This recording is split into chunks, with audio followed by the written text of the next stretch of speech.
This season starts tomorrow, and there's still a hell of a lot of questions about why the Canadiens are holding 22 players on the roster, why Lane Hutson isn't signing his contract, and what the special teams are going to look like. Well, we've got all that and more. Let's talk some puck.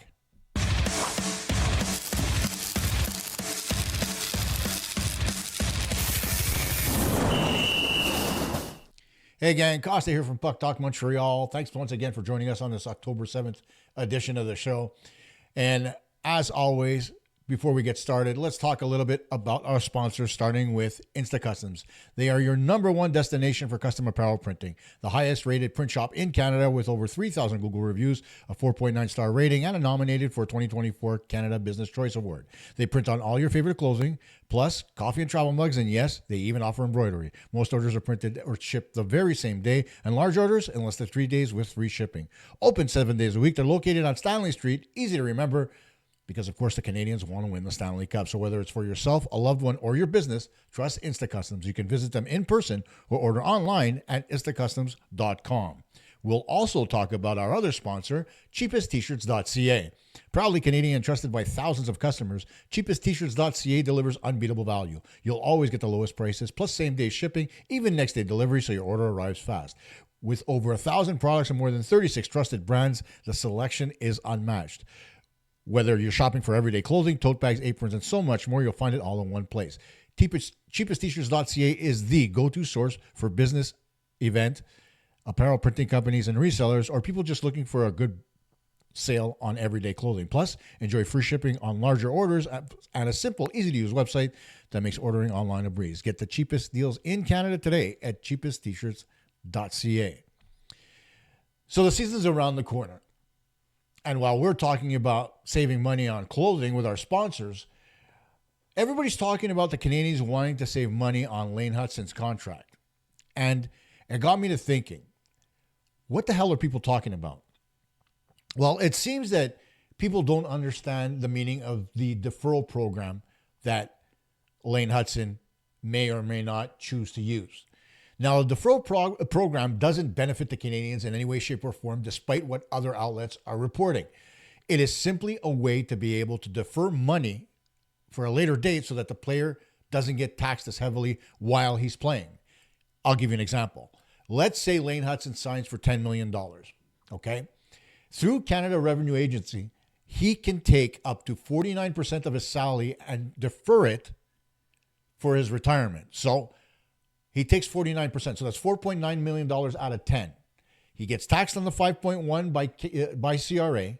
The 4.9 goes into a trust. And then when he retires, he's awarded that trust and he has to pay taxes on where he lives in the U.S. So if he lives in Florida, he pays nothing.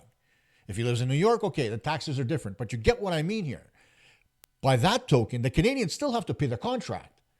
So they still have to put the money in trust. It's not like they can keep the money and use it for something else while Lane Hutson plays for the team. That's what's being reported by certain people. That's just completely wrong. Okay, so let's straighten that out for a second. The other thing that I want to talk about when it comes to money is the trade deadline and the December trade freeze. And it's a really important part of all of this, right? Given the new rules in the CBA. Now, the one part about the CBA is this, that there's a cap coming up for the playoffs. So you have to make sure you stay within that cap. So $95.5 million is the cap. When you go into the playoffs, your roster must be under $95.5 million.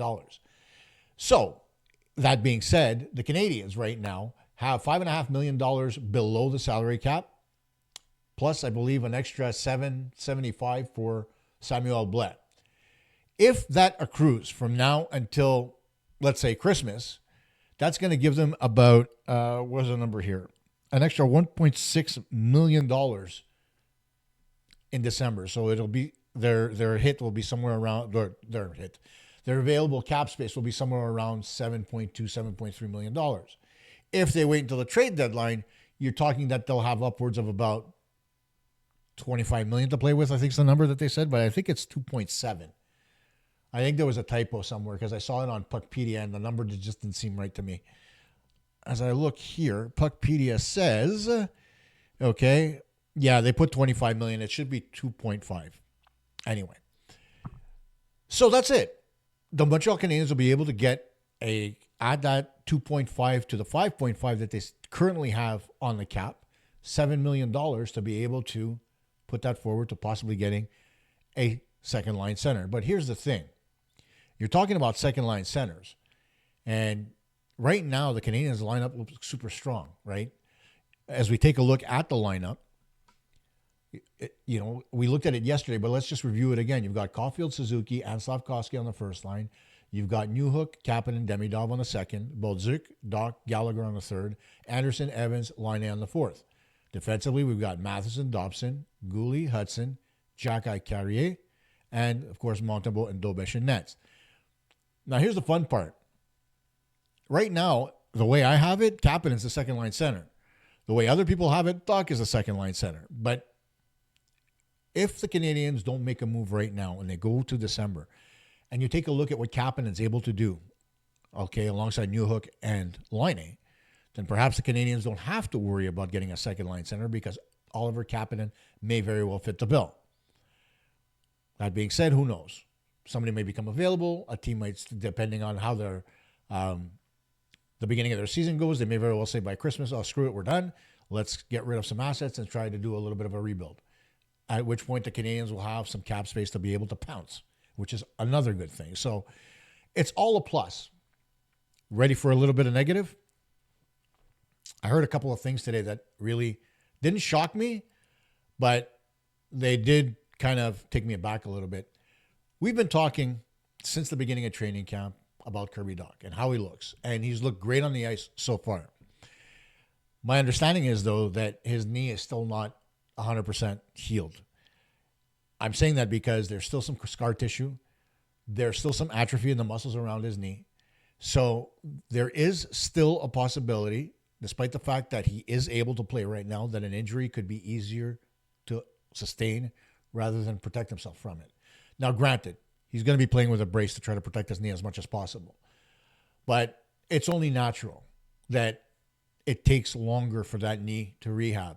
I mean, ask yourself this question. He got injured in February. We're in September. It's 7 months later.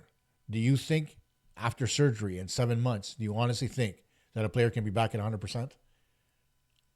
Honestly, now answer that question. And you know what that answer is. So I'm not surprised that I heard about this today. I've been assured that he's going to be able to play and he won't have any issues as far as being able to play, but he's playing through pain. That is for certain.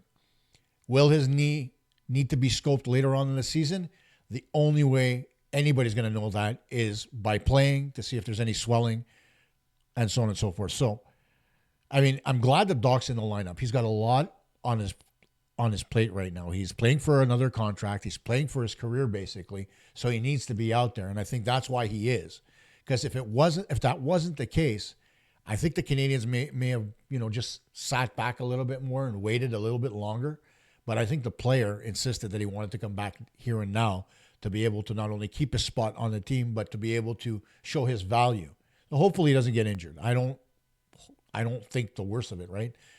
But when you come back early from an injury, things like that can happen. Previous to him getting injured in February, he was out almost an entire season. Right? He got injured in early October, almost a full calendar year. Still not enough time for him to be able to rehab. You need at least a year and a half for any type of knee injury to be able to, especially when you've had surgery, to be able to get back. Okay? You see it in professional wrestling all the time where guys hurt their legs, they come back a year later, right? Triple H tore his quad straight off the bone. Came back a year and a half later almost. So that these injuries take time, especially when surgery is involved. If it was just physiotherapy, yeah, you could probably get by without it, right? When I tore my meniscus, I didn't need surgery. I was told physiotherapy only, and it took me 6 months, right? And even then, the 6 months were grueling. So you can only imagine what Dach is going through, and I hope for nothing but the best for this guy because he deserves a little bit of good luck this year. Honestly, he does, and I think the Canadiens would want to see him remain in the lineup because when healthy, he's a very good centerman. Now, tomorrow night, we get to start the season again against the Toronto Maple Leafs. And I always say again because I can't understand why we can't open the season against somebody else. Further to that, why can't we open the season in our own barn? It's a Wednesday night game. It's Sportsnet. It's at the Scotiabank Arena. I get it. But there's a time where the Canadiens were the ones opening the season at home and everybody was happy about it. I'd like to see it a little bit more often, wouldn't you? I'm just saying. And against somebody other than the Leafs. I get how it, gives everybody a hard on when the Leafs play the Habs, right? I get it. But there are other teams that the Canadiens have a rivalry with. In fact, I think the rivalry against Ottawa is much more heated than the one in Toronto right now. So that might sell a little bit more, right? But no, Toronto gets to start against Montreal, and Montreal gets to start against the Seattle Kraken. Big whoop. A team that you see twice a year from the Western Conference, you open the season against them. I don't know about you, but that, other than the home, it being the home opener, I'm not getting excited for that game one damn bit. If it was the Bruins, if it was Toronto, if it was Ottawa, if it was Detroit, if it was Chicago, hey, absolutely. But the Kraken. Every time I say that name, all I can hear in my head is Liam Neeson. Release the Kraken. That's all I ever hear. I mean, I get it. The teams knew they want to sell it a little bit more. They wanted to build. But I don't care about the Kraken. I know you don't. So why the hell did they start the season here anyway? Anyway, let's get away from that for a minute. We saw the special teams units announced by Marty St. Louis, or at least we saw them at practice. And so I put together a little graphic just to show you guys what they look like. Here's the power play units. You've got Slafkovsky at the net front. You've got Dach and Caufield on the wings, Suzuki in the middle, and Hutson at the point.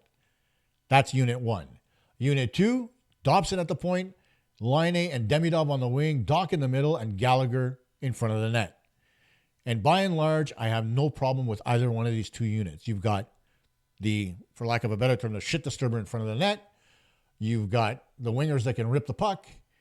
You've got the playmaker in the middle, and you've got the defenseman who can generate the play.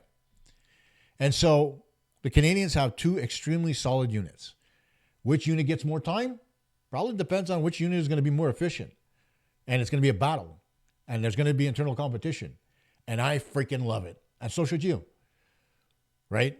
It doesn't mean that for the entire season, Patrick Laine is going to be on Unit 2, because what we have is Unit 1A and 1B. There's no 2 here. Either one of those units would be a number 1 unit on any team in the National Hockey League. There's no doubt in my mind of that. So why call them Unit 1 and Unit 2? It's 1A, 1B, and whoever plays better becomes 1A. It's like when we had Halak and Price. We didn't have a goalie, our starting goalie, and a backup goalie. We had 1A, 1B because both guys could carry the load. We saw how that turned out in 2010. So it's the same thing here with the power play units, and I'm really excited about it. But there's more to it than that. The power play units are one thing. Let's take a look at the penalty kill units. On one side, Unit 1, you've got Anderson and Evans, Matheson and Gooley. On Unit 2, you've got Kapanen and Newhook, Xhekaj and Carrier. Two solid defensive units. We know what Evans and Anderson can do killing penalties. Kapanen and Newhook, we know Newhook has done it before. Kapanen, there's going to be questions about that. And of course, on defense, Matheson and Gooley, Xhekaj and Carrier, I think those two units are going to be extremely effective when it comes to the penalty kill, especially given the fact that the guys that are up front can actually apply puck pressure and force the other team to make quicker passes and oftentimes bad decisions to give away the puck. That's the key to the Canadiens' penalty kill. It's not about sitting back and being in your box and defending. It's about being able to stay within a certain distance so that the minute a player lifts his eyes up, mishandles the puck, is indecisive, you can pounce and pressure the player to force a turnover so you can clear the puck down the ice. It's something the Canadiens just don't do enough of. So with these two units, I think it's going to be great. But there's something even more important than that when you look at all these units. Whether you look at the power play, which I'll bring up again, or whether you look at the penalty kill. There's something extremely specific about these two units. You know what that is? There's not a single player on both. So what has Marty St. Louis done? He's done exactly what he's wanted to do from the very beginning when he took this team over. He's given every player a role. Everybody. There's not a single player that overlaps from one side to the other, although if there are injuries, I'm sure that you can have a Matheson go to the power play and so on and so forth. But to start the season, everybody has a specific role. Matheson, Gooley, Jacky, Carrier, defenseman on the penalty kill, Hutson, Dobson on the power play. Forwards, Anderson and Evans, one unit. Newhook, Kapanen in the second unit. Again, no overlap. It's a beautiful thing. You know why? Because if you don't have overlap in those players, the ones that you do count on to be able to produce offense, they don't get as fatigued. They may very well have less minutes, but that's a good thing. Because you know what? I'd rather see Nick Suzuki in the offensive zone than having to defend the penalty, right? And waste a shift doing that. I think you would too. So there's a lot of positives here when it comes to that. So I'm really, really psyched to see how the Canadiens manage all that. Because it's been a long time since the Canadiens have been able to, have two absolutely distinct special teams units. I don't remember it being like that since Guy Carbonneau played for the Canadiens alongside Bob Gainey. There were not very many guys that overlapped back then. Eventually you got the Vinny Danfus killing penalties and whatnot after Carbo left. But, you think about it. It's beautiful when you can have two sets of specialty teams units and you can move forward from there and you know how you're going to be able to better manage the time on ice for every guy so that your guys are fresher and can be more effective out there instead of throwing them out uselessly time and time again and wasting their energy on tasks that they shouldn't normally have to do. It's beautiful. Another thing that came up across my desk today was an article that came from Le Journal, in an interview in the Journal, I should say, of Carey Price, talking about Sam Montembeault, right? And how he likes watching him. That's great. But when he was asked about Montembeault's best trait, what Price said was, his attitude is fantastic. I love his character. Okay? What about his goaltending? Didn't say a word about it. I just love watching him play. And so, politically correct answer because he didn't want to get anybody into any hot water. And I would think he would want to keep the door open for possibly coming back to the Canadiens after this season is done in some kind of consultatory job as far as the goaltenders are concerned. But, to say that Montembeault's character and attitude are his best traits, man, oh man. Talk about just leaving the goaltender have the bus roll over him, because I would have said something else. I would have turned around and said, you know what? In the last 3 years, Montembeault has made big strides to be able to get better. He still has work to do, but he's come a very long way. And that would have been a really good answer to give. Politically correct, honest, and truthful, because he has. But to turn around and say his best trait is his character and attitude, it leaves a little bit to be desired as far as what Carey Price thinks of Sam Montembeault. Now, what I'd like you guys to do, comment below. Let me know what you think of all the specialty teams units, whether it's power play, whether it's penalty kill. I believe that the Canadiens are in a great place as far as that's concerned because the roles are completely distinct. Let me know if you agree. The other thing I want you guys to do is tell me what your expectations are for tomorrow night's hockey game. Do you foresee the Canadiens winning? Think about it for a second. When you take a look at Toronto, they just claimed Cayden Primeau off of waivers. Now, I don't know about you, but didn't the Canadiens just put Capo Kakinen on waivers? Wouldn't he have been a better choice than Cayden Primeau? GM of the Leafs, Brad Treliving, must be asleep at the switch if he thinks Cayden Primeau is going to be able to play at an NHL level. We saw what he could not do when he was with Montreal. Now, granted, I blame a lot of that on the goaltending coach and, having destroyed Primeau's confidence a little bit.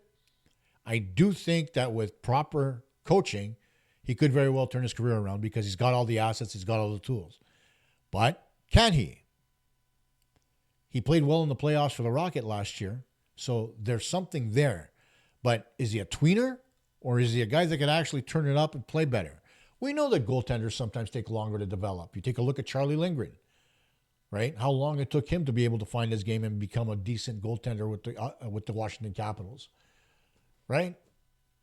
So it's possible, and I hope for nothing but the best. I know the Primeau family personally, more Wayne than Keith, but you know, they're a great family on both sides. So I hope that Cayden can turn this around. In fact, Cayden's cousin Mason is playing in the O right now, so we'll see whether or not he gets drafted too. And he's a goalie, so go figure that one out. Two dads that were power forwards and 2 kids that were goalies. Something to think about. Anyhow, put it below in the comments. What do you expect from the Canadiens? There's some issues on the defensive core for the Toronto Maple Leafs. It's suspect. Can the Canadiens take advantage? I think they can. Given the way the roster's structured, I don't think that the Leafs have as much depth up front as the Canadiens do. Don't you agree? Let me know. Thanks to our sponsors, Insta Customs and cheapesttshirts.ca. And that's it for the preseason. Officially, guys. It's game time. We'll see you tomorrow for the first regular season Puck Talk Montreal postgame show. Bye for now.